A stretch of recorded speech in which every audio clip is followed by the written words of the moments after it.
Good morning, people. What's going on? Welcome to Stretford Paddock. I am Adam McCullough. This is your daily news brought to you by me today. Not Jay or Joe stood outside Old Trafford, but here we are. Hope you guys are doing well. I know it's a little bit depressing at the moment. Manchester United are right in the mud, aren't we? We are really in the mud. We got a difficult game coming up against Spurs. You got Harry Kane talking in the press about how they want to make things worse for Man United. And this is a team that has won about 2 games in 20. Like, they lose most of their games every single other week. So Manchester United are clearly in a bad position at the moment. Even Spurs wanna continue to make our pain worse. But hopefully we'll turn it around this weekend. Nevertheless, I have got a couple of stories which kind of epitomise where Manchester United are at the minute. And kind of just reveal all of our problems. Rio Ferdinand, who has been doing Vibe with 5 this week on Monday, as he does. Rio Ferdinand revealed Man United players' agents are asking him to stop criticising flops for underperforming this season. But Old Trafford legend insists he is not prepared to say sorry for stating the facts. Now, for me, if you're a Man United player and you can't accept criticism, now I don't mean abuse, no one should be getting abused over anything, but if you can't accept criticism, and criticism from a former Manchester United player that not only captained the club to great success, but also, you know, won a lot of trophies, and he knows what he's talking about. He was a fantastic player. If Rio Ferdinand didn't come out and criticise you, maybe you should take it on the chin, because no matter what you can say about Rio Ferdinand, whether you like him or not, he seems to want Manchester United to do well. He has Manchester United at heart, do you know what I mean? He knows how to be successful. He knows what it takes to win at Manchester United. So if you're a player being criticised by him, why are you getting your agent to bow Rio and complain about it? It just says all you need to know about Manchester United in a minute. And I'm sure you're all sat at home thinking, it's this guy, it's that guy, it's this guy, it's that guy. Like, I know for a fact, I know it's not for a fact, but I know who I feel like it is. But it could be anybody. It could be anybody. And that says it all about the state of play at Manchester United. That players can't accept being criticised. We're 5th in the league. We're knocked out of all the domestic cups.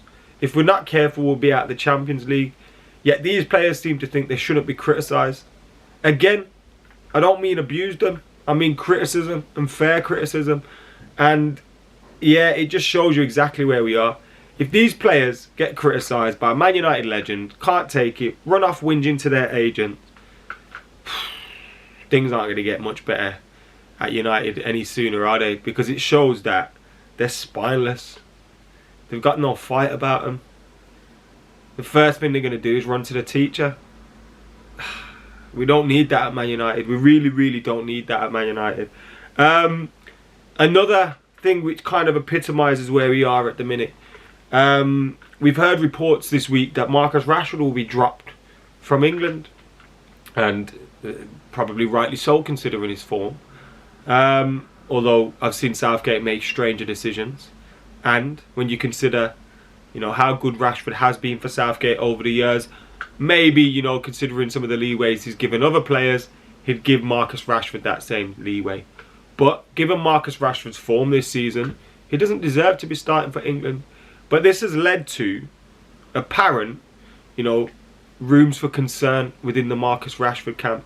Again, these could just be false reports, but the simple fact that you've got Marcus Rashford coming out, or potentially his agent or representatives possibly coming out and complaining, again says it all. It's like, take some personal responsibility. I love Marcus Rashford.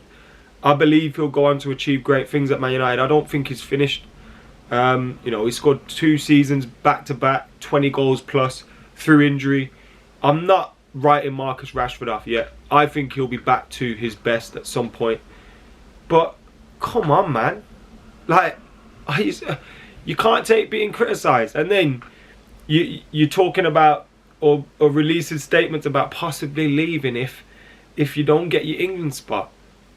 First of all, if you're playing for Man United, you'll play for England. If you're playing well for Man United, you'll play for England. How about just pull your fingers out your ass and fix up?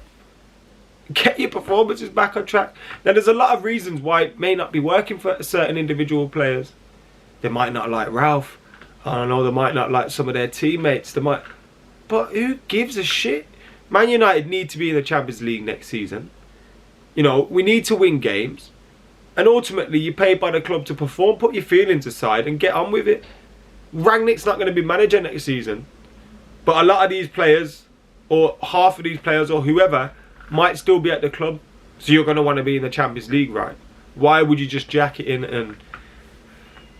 Again, though, these two stories kind of epitomise where Man United are. You've got a captain and players and all these kind of people that you just can't say anything to them.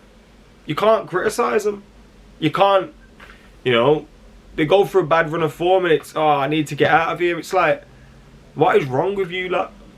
Man United were made with winners. And look, I don't expect to win trophies every single year, but you expect a certain level of commitment, a certain level of commitment to the cause. And I just feel like at the minute, we've seen a bunch of mad asses feeling sorry for themselves. And it shows you exactly where we no winning mentality within that team. And it doesn't feel like we've got the right leaders to pull it all together. Cristiano Ronaldo's injured, Swan's off to Portugal. Now, he may have been allowed to do that, but, you know, Varane, who I think could be a great leader, is always injured. The man wearing the captain's armband is not a leader. Like, you look throughout, Pogba could be a leader, probably not going to be here next season. Cavani could be a leader, doesn't even want to play games. And there's so many issues at Manchester United at the minute. And a lot of it comes down to, we've allowed this culture to fester. It's why I said the other day when we were talking about Aubameyang on the kickoff that I rated Arsenal for that decision. Sometimes just cutting your losses, it might look embarrassing. It might look embarrassing to people from the outside that you've just let go a player that you signed for 70 million and he's on big wages and you've let him go for free. But cut your losses. Man United should be doing the same with some of these players.